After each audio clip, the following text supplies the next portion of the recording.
The town sheriff discovered on his very first day in office that the local armory was stocked with enough guns and ammunition to fight a small-scale war. There were even C4 explosives hidden inside the safe, powerful enough to completely blow up the entire police station. But the town only had a population of just over 1,600 people. So why did the former sheriff store so many weapons? And the strange things didn't stop at the police station. The residents of this town were also extremely unusual. When Yuri walked into a restaurant, he noticed that the walls were covered with all kinds of firearms. Out of curiosity, he called the owner over. Any of them loaded?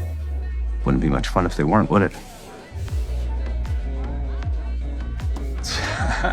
After finishing lunch at the restaurant, Yuri began his work in the town. He first settled a few minor disputes, then he was called over by an elderly woman from the tailor shop to help. However, just when Yuri thought his daily duties would only involve handling these small issues, the radio on the old woman's table suddenly crackled with a voice. The broadcast was actually on the same frequency as Yuri's police radio. It turned out the old woman had been secretly monitoring the police channel all along. Although Yuri pretended not to care, he quietly kept this detail in mind. Because the former sheriff had died under mysterious circumstances, Yuri was sent here to serve as the temporary sheriff. Even after discovering so many strange things, Yuri had no intention of looking into them. He only wanted to finish his 2-month assignment here, then collect his extra bonus and leave this place. The next day, while Yuri was answering a phone call, he suddenly noticed the nearby vending machine being violently shaken by someone. When Yuri walked over, Jessie hurriedly covered the gun hidden around her waist. She claimed that the vending machine was stuck, and that she was only trying to get back the money she had put in.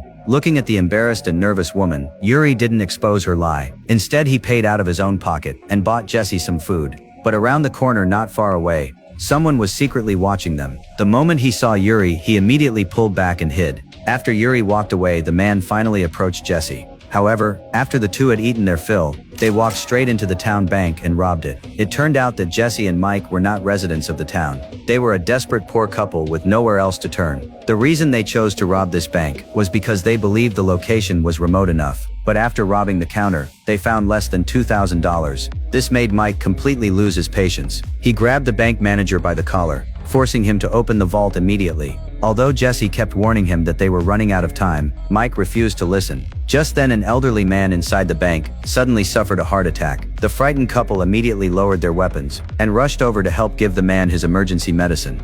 However, during this brief moment, the bank guard quietly dialed a number on his phone. But the person on the other end of the call was not the police station. It was the overseas headquarters of a crime syndicate. Watching the phone continue to vibrate, the gang immediately realized that something had happened at the bank, so they quickly sent people to the town to handle the situation. Before long, the police station also received the alarm. When Yuri saw the red light flashing continuously on the alarm panel, he immediately took 2 of his men and headed to the bank. Soon 2 police cars pulled up in front of the bank. Yuri saw Jessie inside through the glass, so Yuri told his men to stay where they were, while he planned to go inside and negotiate with the bank robbers. Just as Yuri turned and walked toward the bank, his 2 subordinates quietly began talking among themselves. What are we gonna do about him? Why are you asking me? Calm. Clean's messy. I'm going to talk to them.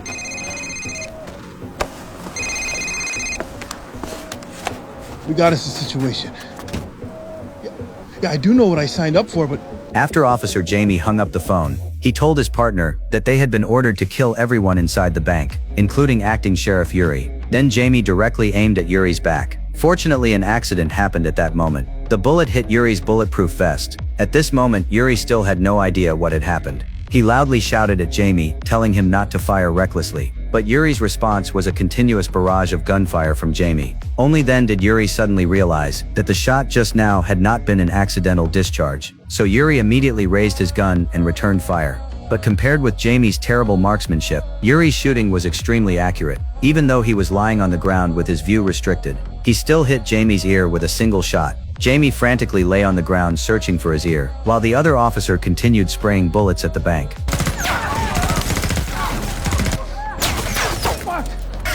Get behind me! Go, go, go! Only after they saw Yuri and the others take cover behind the counter did they temporarily stop shooting. At this moment, Jessie under the counter was completely dumbfounded. She and Mike were bank robbers. It was understandable that the police were shooting at them. But why were the police shooting at their own sheriff? Yuri could only say that he had only been the acting sheriff for 2 days and had no idea what secrets the town was hiding. Just as the three of them were completely confused, Yuri suddenly noticed the bank manager, so he immediately pointed his gun at the manager and forced him to tell the truth. Only then did the manager say with a trembling voice that if the robbers had only taken the cash at the counter, nothing would have happened. But they insisted on opening the vault. However, what the three of them had not expected was that the vault was actually filled with cash and gold bars. It was obvious that all of it was illicit money from unknown sources. From that moment on, the sheriff and the bank robbers were no longer enemies, because when facing the darkness of the entire town, joining forces was their only chance to stay alive.